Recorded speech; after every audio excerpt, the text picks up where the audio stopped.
Hey, welcome everybody to the TFL podcast. You're here with Arch, TFL, and myself. Yes. We're on the boat, TFL.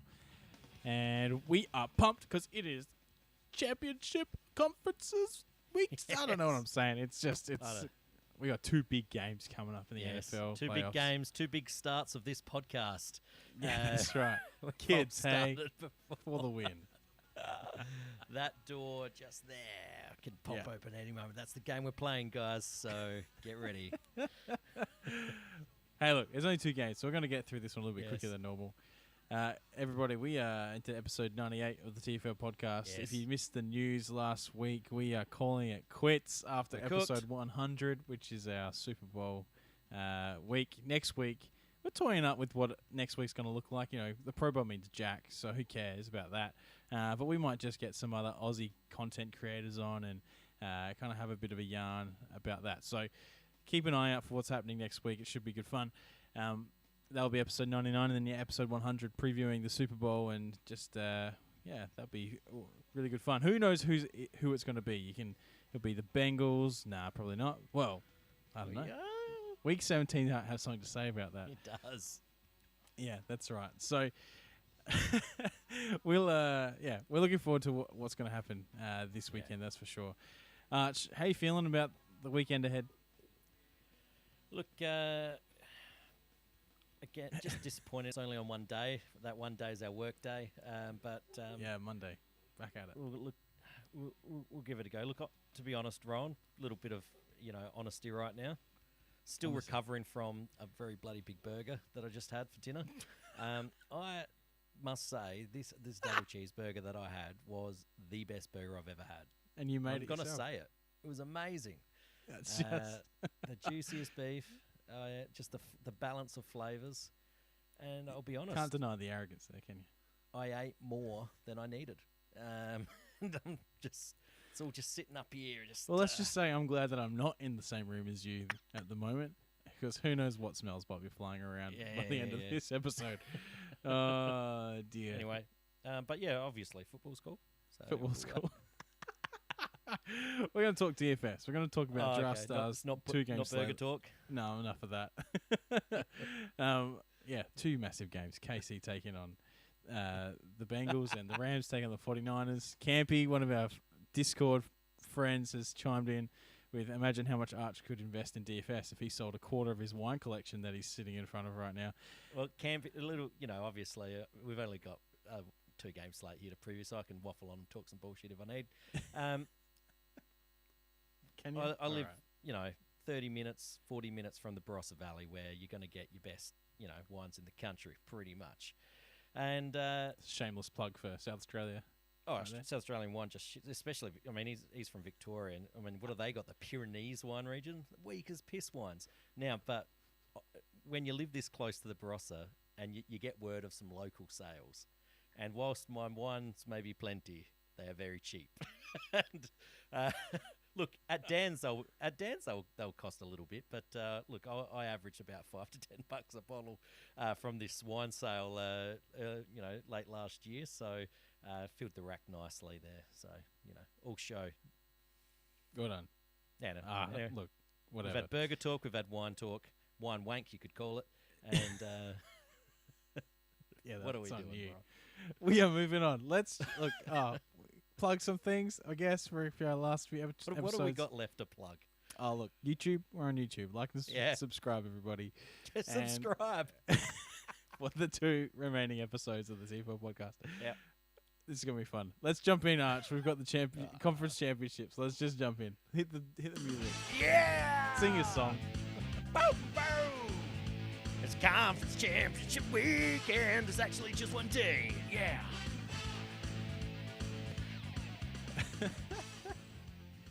Man, we're bringing the professionalism to this.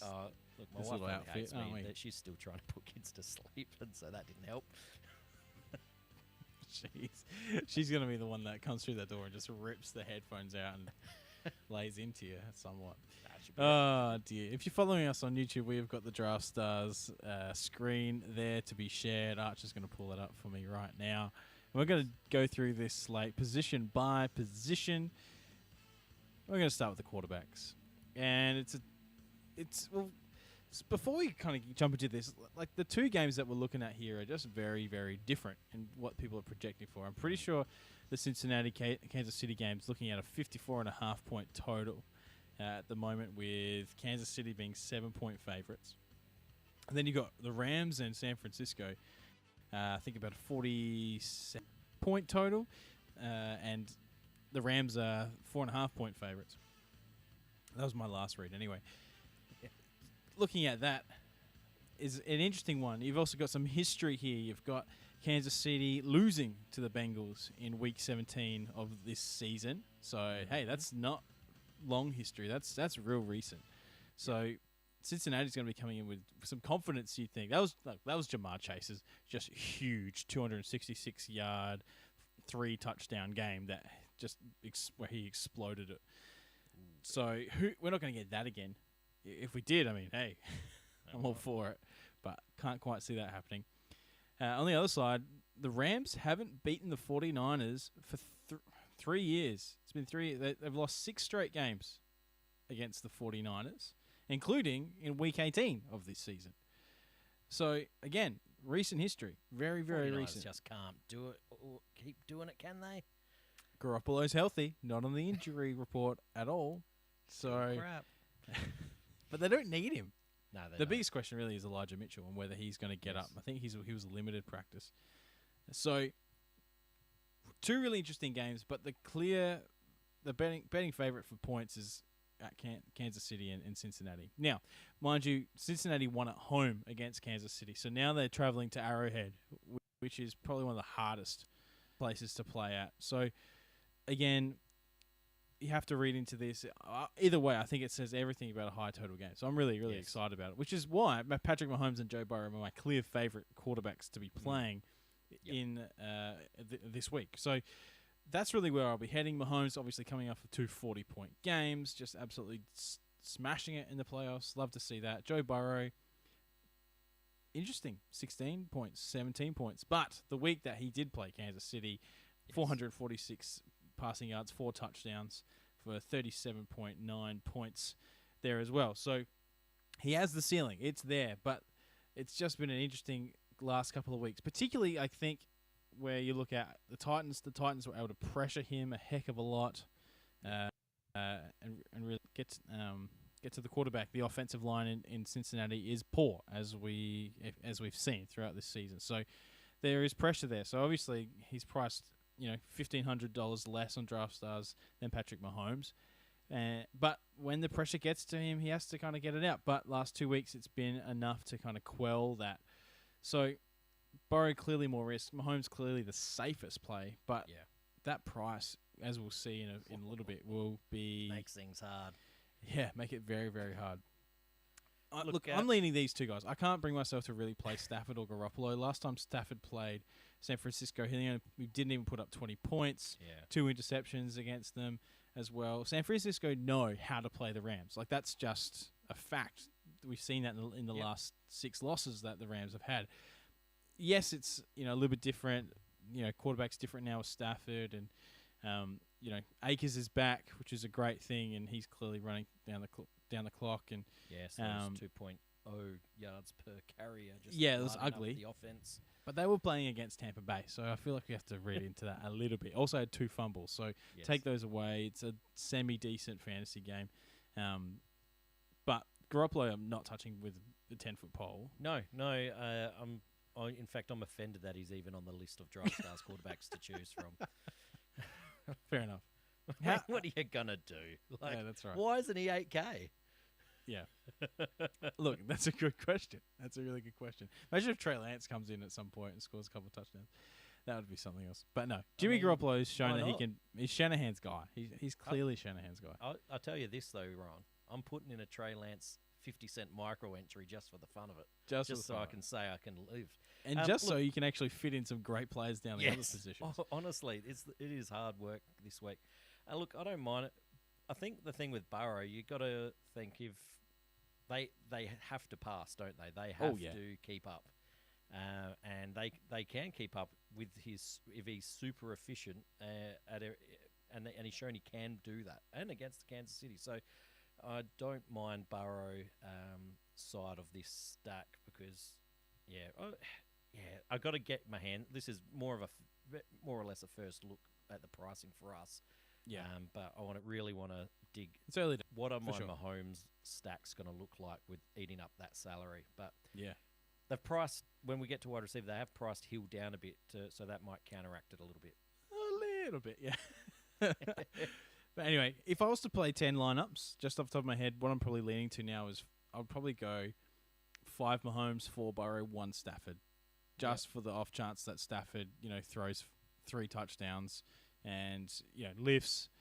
I don't know. I feel like Beckham and Cooper Kupp, you can still see them having a good game. So my problem with that stance, and I think this is where my process has led me to, is I don't like the one-off quarterback plays. Because it then banks on me hitting every other part of my lineup.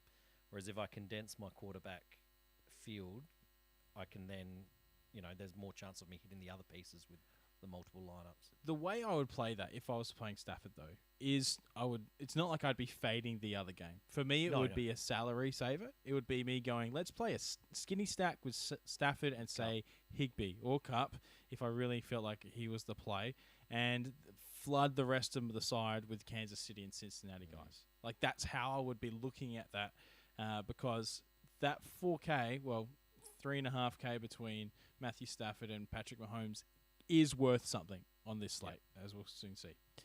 All right, let's move on to running backs. It's just the big 40 burgers that we keep getting from Mahomes at the moment. Oh, yeah. Yeah. How do you fade that? He's still 2xing his salary. Yeah. Looking at running backs here, this is where it clogs up your lineup. Like, this is where the salary gets hard, because I don't want to play anyone south of Clyde Edwards-Helaire here. And Clyde Edwards-Helaire is still priced. So there is no cheap guy here that I want to play. My only thought is Akers underwhelmed, 2 fumbles, 2 yards of carry. On the last drive where it counted, Sony Michel was on the field. I do wonder if they work him a little bit more into the game plan this week. Look, it's possible.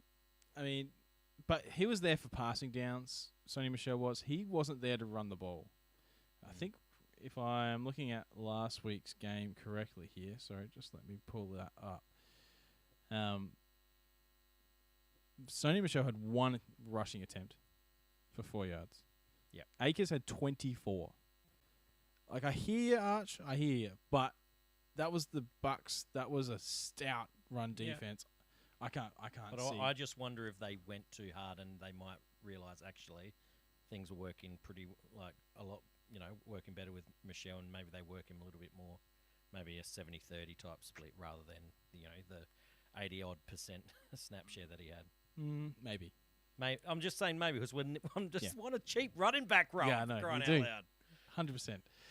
I hear Juszczyk is even above baseman. Yes. Price at 8,750. What are they doing? That's so weird. Look, Joe Mixon is fine. I don't think he's going to have the ceiling game that we all want him to. No. I mean, against the Chiefs last time, 50.6. Tennessee, he had 22.5, but he had a touchdown then, and he had 6 receptions. So even with the Chiefs, he had 7 receptions, but he only had 15.6 points all up.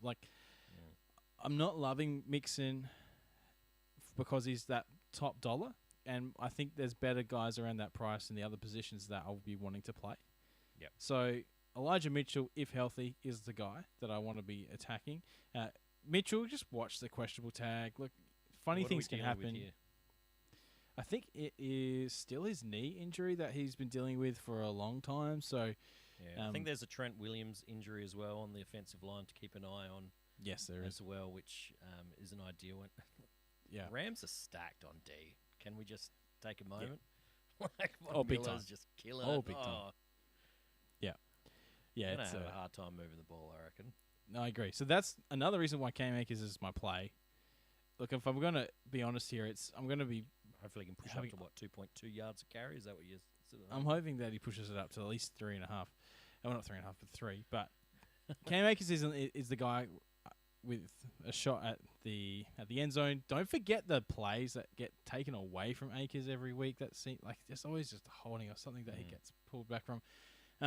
So yeah, interesting for Akers. I feel like he's the guy that's going to be chalk, absolute chalk on the slate. So Sure. But he's kind of the one I want to go to. Just who do we believe in Kansas City's backfield? It's split a bit, isn't it? Clyde Edwards-Helaire last week put up some big runs. He had 7 attempts for 60 yards on the ground. Like, he showed that he was ready to be back, and yet Jerick McKinnon still kept, looking like he was the preferred option at times. So it was interesting to watch. But Clyde Edwards-Helaire, man, he was just a slight pass away. Like, it was just an off pass from getting that receiving touchdown on the 1 yard line.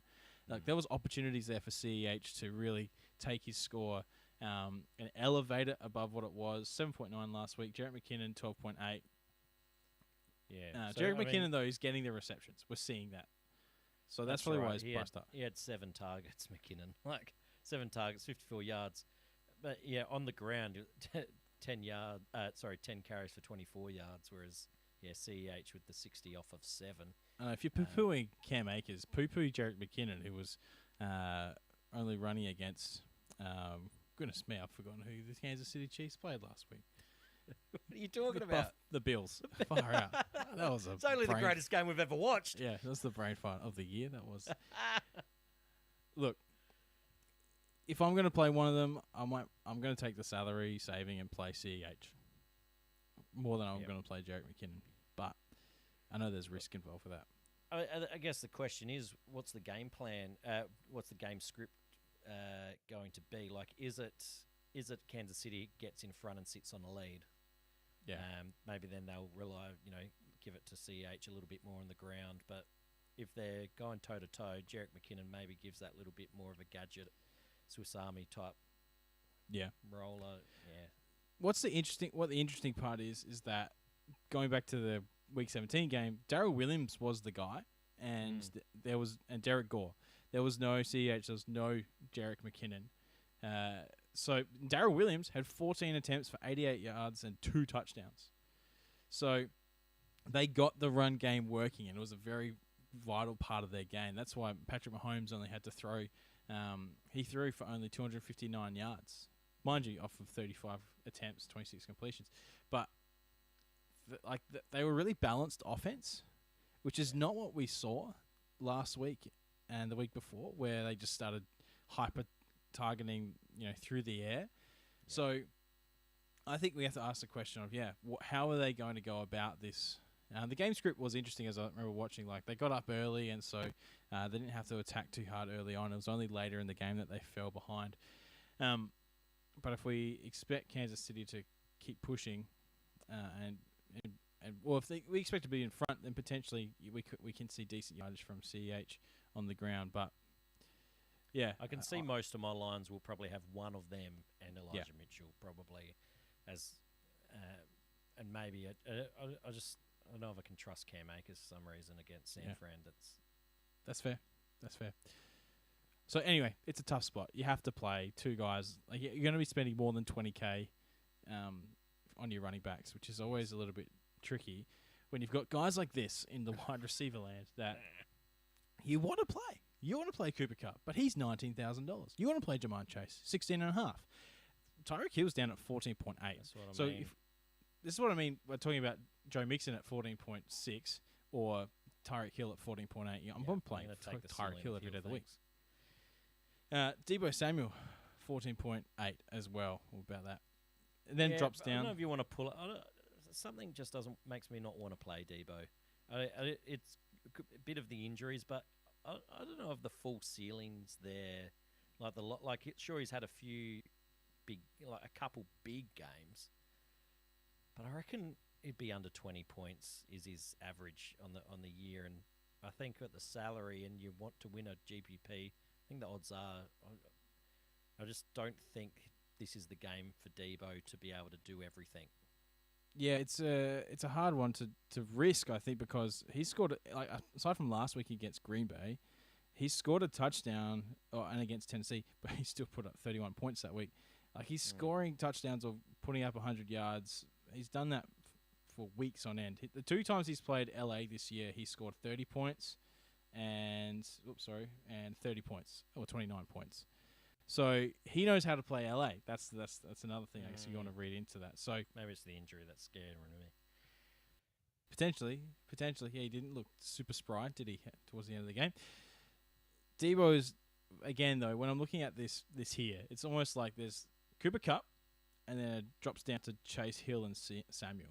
And really, if I'm looking at these guys, I'm looking at Chase and Hill as absolute, like their ceiling is the best. Yes. Yep. Out of all of them. Cooper Kupp, you want to play because he's Cooper Kupp. And again, we just look at that consistency. It's a beautiful thing. He doesn't have ceiling games because their 30s his floor. That's his floor. I know. It's ridiculous. If you want to look at Cooper Kupp against San Francisco, 30 points and 26 points this year. Yeah. But it's your. I wonder if his ownership's going to be low with the high salary and a tricky week. So I think it will be.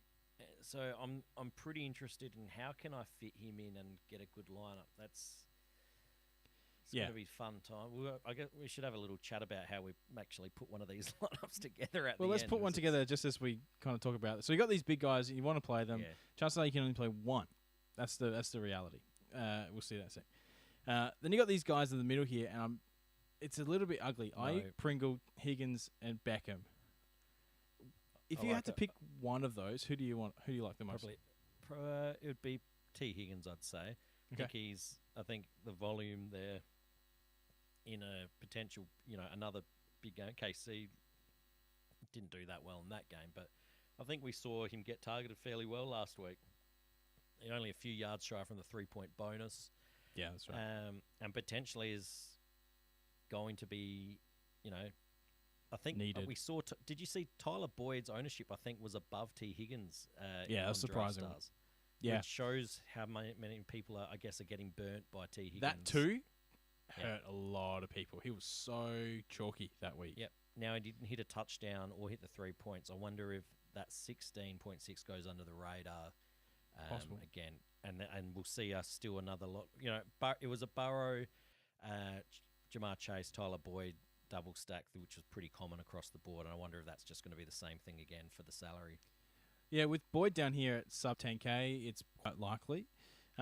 Again, OBJ is like, I feel like he's so close to a big game. Yeah, like he the quality you can't argue with, can you? He's just watching him play. His highlights look really good. He just knows where to be. He knows how to get the ball. He's hitting the end zone 3 out of the last 5 weeks. OBJ is a guy that I would say fade at your own risk. What did he hit against San Fran? Only 2 for 18, interestingly enough. It's probably his one bad week in the midst of 5. So, yeah, got to be careful with that one. Yeah, if I'm going to pick any of those, it's probably Higgins and Beckham Jr. I'll sprinkle some Pringle in. He's on the field a lot. Yeah, it's true. But it seems to me that it's just they're really laser focused on the big guys in Kansas City again, aren't they? And it's working. Yeah, that's it. Hill and Kelsey's where it's at. This is the interesting spot down here. Let's go down here. We got Boyd, Hardman, Jefferson, and we're playing them out of necessity this week, aren't we? Yeah, you really are. People will be playing Jennings and Robinson just because they're getting it on the field and they're priced sub 7K. And Robinson's every bit likely he can catch a touchdown. I think last touchdown he caught was against Cincinnati. Yeah, but it's been a while. Many gooses yards not that long ago. But he's in the ancillary pieces that could catch a touchdown. Yeah. But Mecole Hardman seemed to have maybe taken a little bit more of a role now, hasn't he? Yeah, Mecole Hardman looked good. He got that rushing touchdown, and I think they used him twice for those 31 yards on the ground. So only the one catch. So again, like you can play him almost as I don't know. Do you really want to play him with Mahomes? I don't think he's going to add too much to that correlation, really. But Denver a few weeks ago, again, that was week 18 though, so Yeah, 8 that for was 103. that was without And Hill, I think. that's right, no Hill. So again, it's a risk. It's a big risk. Van Jefferson's the guy that I actually like the most if he's healthy out of this lot. Van Jefferson, I know we haven't seen much out of him. Just a little thing from old Hayden Winks, Yes. who I love reading on Twitter. Plus watching the Underdog fantasy stuff is always good. He put through just a couple of interesting stats that I liked, and this was yards per route run by coverage. So the Niners are expected to play a ton of zone. They're the fourth highest rate in the league. Versus zone, Cup's at 2.7 yards per route run with zone coverage. Van Jefferson comes in second at 2.1. Real solid there. So compared to versus man, where Van's only 0.4. So that is a big difference. And if Van Jefferson's up and about, then against this zone coverage that the Niners like to do, then I think, look, when you're needing that kind of this play, then I think that's pretty good. Against San Francisco this year, not so great last time, 2 for 31. Earlier in the year, 3 for 54. So, I mean, all these plays down here are coming with high risk. But I think if you want high reward, then I'm looking at Hardman and Jefferson. Yep. And there's no one in the just flat sixes, are there, in this slate? No, just don't bother. If Van Jefferson doesn't get up, maybe Skoranek. Maybe. No. But then I think it just means more for Beckham Jr. and Higbee, to be honest. Yeah, that's right. Moving on to tight ends. Kelsey, 15.5. More expensive than Hill. You want to play him, guys, but it's just hard, okay? So I tried to put in a Mahomes, Hill, Kelsey team. It's disgusting, isn't it? Yeah, what you have to play elsewhere. Like 2 6K guys. Like, it's hard work. It is hard. George Kittle, he's been rough. No, not interested. No. Tyler Higbee, though, been all right. Been around the mark. Sub 10K. I like that. That's what we're looking for here. Yeah. His last game against San Francisco was the 6 for 55 and 2 touchdowns. So, pretty good. Earlier in the year, he didn't play San Francisco because he was injured. So, oh no, sorry, I got that wrong. 3 for 20 and a touchdown. Well, there you go. He knows how to catch touchdowns against San Francisco. So CJ Uzoma, though, seems to be he's had strung a couple together now, hasn't he? He's going to be chalky. He is. I think if people go double tight end here as well, especially, then CJ Uzoma is going to be very, very chalky. Had some great couple of weeks. Love that. 771. He could easily do nothing. No. It's true, but I think with the pressure to Mahomes, to Burrow, Uzama's that bit of a safety valve, low ADOT type receiver. Then it drops all the way to 5K because all these other guys are Scheisenhauser. Oh, but as we were saying, potentially this week, do we just take the L and play a 5K guy to get to other places? It is it feels a little bit necessary in some ways. Like, you can still play 2 tight ends if you really love Kelsey. Like, you could play. Put a Blake Bell or Kendall Blanton on. Noah Gray. Catch something. That's it. Yeah, just. It's really, that's the thing. Like, look back in the system maybe and think, who scored a touchdown this week in the year? Blake Bell. Yeah. And look at, I guess we want to see how many routes they've run over the last few weeks. If you can get hold of that data, if they're out there, sometimes I mean, Noah Gray here, he's found the touchdown, the end zone back against Las Vegas. A 5K guy, I'd be happy if he just catches the ball a couple times. And we all know that the tight ends are they're the tricky plays around the red zone. That if the defense on the other side's playing well, then they'll throw something in there. How many times does a no-name tight end catch a touchdown? It happens, doesn't it? It does. Well, Kendall Blanton did it last week. Yeah, to me, it's in a way, I just want to play Kelsey or a cheap guy. Mainly, like Uzoma, if he wasn't so bloody chalky. But what am I gaining from playing him? Yeah, that's a great question. Like at 10K, like almost 10K. Is he going to get to a 2 touchdown? This has got to be the most expensive he's been all year as well, Uzoma. Yeah, and to me, if Cincinnati keeps up, it's because they have to be efficient and they're going to throw a lot of deeper passes, and Higgins and Chase are going to have big games. I don't know if It's true. Uzoma's He only had 4 for 32 against Kansas City last time. Yeah, he might score 1 touchdown. Surely it's not a 2-touchdown game. Watch him do that now, but yeah. Either way, I think even if you're going to go a 5K tight end, match it up with your quarterback. Yes. Like, you got to do it. You can't just throw someone in there and just hope. Like, I think if you've got Patrick Mahomes, then you want to play 5K, you go Noah Gray or Blake Bell. If you have Burrow, then you go Drew Sample. If you're going Matt Stafford, then you go with Kendall Blanton, and don't do it with Garoppolo because Garoppolo sucks. Yes. DST, I feel like I'm playing the Rams a lot. That's actually a decent price for what they can do. Yeah. Or I'll play San Francisco. Yeah, it's the low total there. Yeah. All right, let's make a lineup, Arch. Oh, jeez, this is going to be fun. Let's do it. Let's start with quarterback. Let's make it quick. But who do you want to do? Do you want to do it hard? Do you want to make it hard for ourselves and do a Mahomes line? Okay, let's do that. Let's do Mahomes. Right. Start off with then. Who would you prefer? Let's say, because if we go Kelsey, if we go Hill, already we're down to averaging 8,700 players left, and then if we go the cheapest at CEH and Akers, then I've got 7,000 less, and it's then not great. Put that in. Yeah, put that in. Yeah, maybe. But then I'm like, if I want to bring back with the T Higgins, then I'm what? I can't even do Jefferson and then Juwan Jennings down here. That sucks. Yeah. So let's just choose one. Who are you choosing, Hill or Kelsey? I'll probably go Kelsey, I reckon. Okay. Now I'm going to put him in the flex because let's see what we can do. Yes. If I'm going to go with, I'm going to go look just for the sake of recency. I'm going to go with Noah Gray just because Blake Bell, what's he done? Nothing last week. So let's go Noah Gray. This is real strange. Shall we shove in our defense? Do you want to put in Rams defense for now, just to see if we can always move down? Yeah, I agree. Now, the kind of purpose of doing this though is so that we can still play Tyreek. Yeah, potentially, but then we can't use one of their running backs. It's true. So then we have to go Mitchell Akers.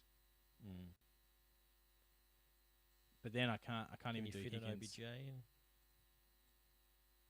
But then it's basement price 6K if I do OBJ. Yeah. It's ugly, folks. It's really ugly. Take out Hill. Okay. And Elijah Mitchell.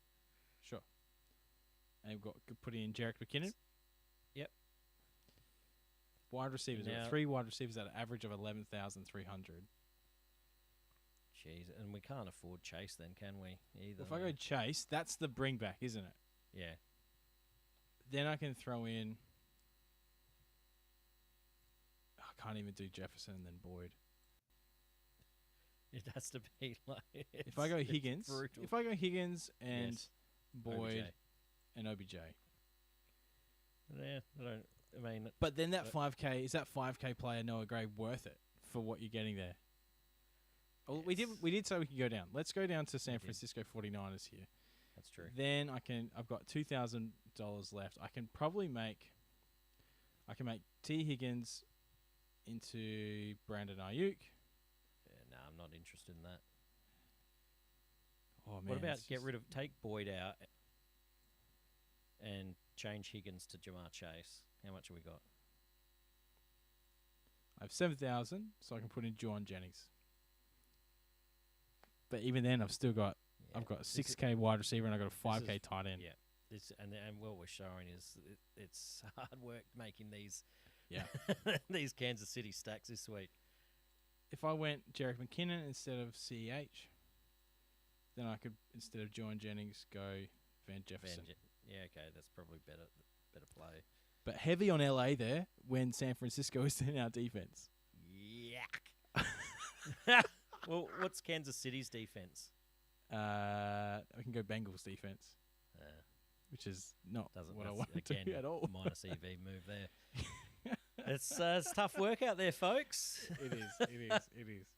Draftstars, what are you doing to us? I mean, I'll be mucking around a lot. on this, that's for sure, over the next Look, little it while. wouldn't be an episode without me slagging off Draftstars, so I might as well, and we mentioned this earlier. Yeah. Having, we're talking, DraftKings is quite soft on their salary this week, right? Oh, yeah. You can the people you fit a can lot of fit guys. is ridiculous. That's a better business move for them because that makes people excited to play more and more lineups and throw more money in. Yeah, This I agree. is this going to make it hard? And you watch the entries plummet this week. Look, it's positive I EV like then that for for us me. to enter. I like that for me, but I don't know who's running Draftstars, Rowan. For NFL, it's not a high priority. Cricket at the moment, NBA at the moment is way more of a high priority, sadly, for them than us little Australian NFL fans that want to play DFS. You've got a little PGA lineup going off on the side. There, Yeah, I do. you have turned full degenerate these days, haven't Nah, you? just look. Everything it's you're having one- a go at. it's You've got a one bit to of action in everything. Hey, I've got some solid returns the last little while, so I just thought I'd do a little bit here and there. NBA's been fun as well. Anyway, Let's wrap this bad boy up. yeah, it's a bit of an ugly slate. We don't know where to leave it, but figure something out, guys, and maybe you'll hit that one tight end that just catches the touchdown and breaks the slate for you. That might just have to be it this week. You might have to. Or do you get real nuts out on the line type stuff and make the call that the Chiefs and Bengals game just fails. Well, that's the thing. If we put in Stafford, if you put in Cooper Kupp and OBJ and bring it back with a Debo, it doesn't actually look that bad when you bring back with some of these others. It's ugly still, but you can Put make in a it Cincy work. D. Cincy D. If I play Uzoma, I still have to play the really cheap tight end there with all of that. Anyway, guys, we're going to wrap it up. Yeah. You can check this Good out luck, on YouTube guys. if you want to Good see luck. what we're doing. And all the best for the if you don't enjoy DFS, just enjoy the games because the games are going to be fantastic. Yes. Hopefully. Fingers crossed. All right, guys. We'll catch you next time. And 2 more episodes left. 2 more episodes left. Yes. And we'll catch you Goodbye on the flip forever. side. Bye. Bye.